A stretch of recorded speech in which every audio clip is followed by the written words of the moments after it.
Yeah. Looking at my watch and say it's time to get it, yeah. Talking about my guidance every day, I'm with it. Morning.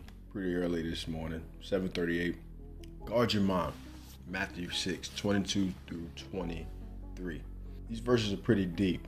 I believe to be meat from the scriptures. It's pretty heavy in that if you understand what it is saying, at least. Let's go over what it says. Light of the body is the eye. If therefore thine eye be single, thy whole body shall be full of light. But if thine eye be evil, thy whole body shall be full of darkness.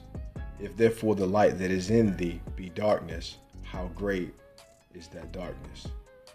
If you take these things at face value, it may not make a lot of sense. But when you dig into what the words mean, it get pretty deep. Light was translated from the Greek word that meant lamp. So, lamp. The eye is the lamp of the body. Lamps give off light. When you think about what we use lamps for, we use them to give off light. In this day, there was no lights. When I say lights, I mean electrical lights. They used lamps to light their paths at night or to guide them. So the eye is a lamp, a guide for the body. First, he talks about the eye being single or healthy, right?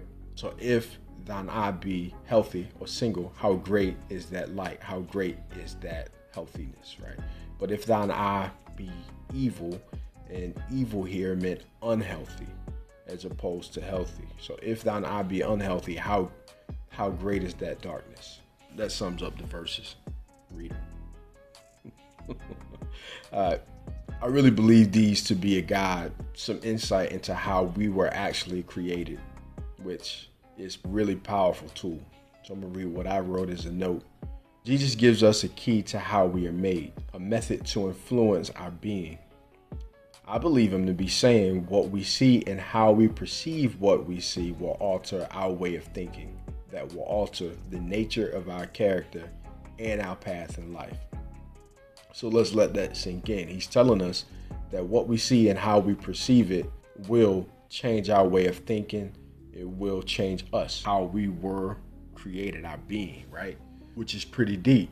So when we think about what we see on a day-to-day basis and how we think about it or what we perceive it to be, well, when we think about a more simple way of life that they had back in the day, they saw what was around them, which we do too. We see what's around us, but what's so different now is that we see everything everywhere else also. And not only that, we see it, and when we see it, we read someone else's perspective of it or hear someone else's perspective of it, like the news, media, whatever the case is. And while we're seeing, we're being told how to perceive what we see. I hope you really got that. Instead of using our own minds to draw a conclusion on what we see, we're being told how to perceive what we see a lot of times, which is troublesome. I believe this is a good reason to, for the most part, tune out what media says. And there's an old saying that says, believe half of what you see and none of what you hear. Well, today, because of technology, I think we can't believe anything we see and any of what we hear either. It's tricky. I'm not saying not to plug into what is happening, but I'm saying we have to guard our minds. If we can control our being or alter our being by our perception, then we need to be using this in order to be better spouses, to be better fathers, parents, mothers, to be better friends, to be better mentors, to be better teachers. Because he said, if thine eye be healthy or sound, how great is that light?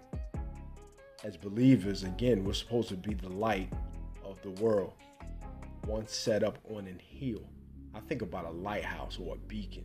It guides whatever sees that light, whatever's perceiving that light, because others are using their eyes also as the lamp to their body, whether they know it or not. So in guarding our minds, we have to guard what we look at, what we watch. We have to guard our perceptions. you can look at the eye to be two different things. To be the mind's eye, our perception, and also to be the physical eye. They both have a significant impact on the nature of our character. And so we know now that exposure, what we're exposed to, alters us, whether we know it or not. So whether we're watching a movie or the news or things happening around us, whatever it is, it alters us, it changes us, it has an impact on us.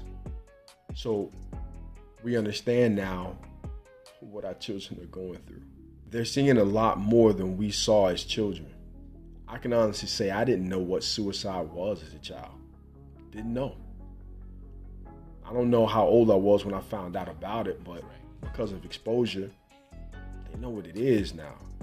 So how do we overcome this? How do we overcome what we are? Because at first we have to focus on us and what we expose ourselves to, right? And then by what our children, spouses, people around us see, that will also impact what they see, which again, harping on us being an example. I don't want to ramble too much because I've already gone long enough. Understand that exposure matters. So we have the ability to choose this concept or to use it in a good way or a bad way. We control what we are exposed to, or we can control what we exposed to, and we can also change what our family is exposed to. Meditate on that word, read that word, really understand on how to apply it. It's a powerful tool for our lives. Again, let's get this thing right. Like a fool in it, do you want more? Yeah, I thought so. Ain't like they don't know what to do with it. Get it. They can all get it. Going hard, never soft with it. I ain't worried long as God in it. I'ma do it cause my God did it, yeah.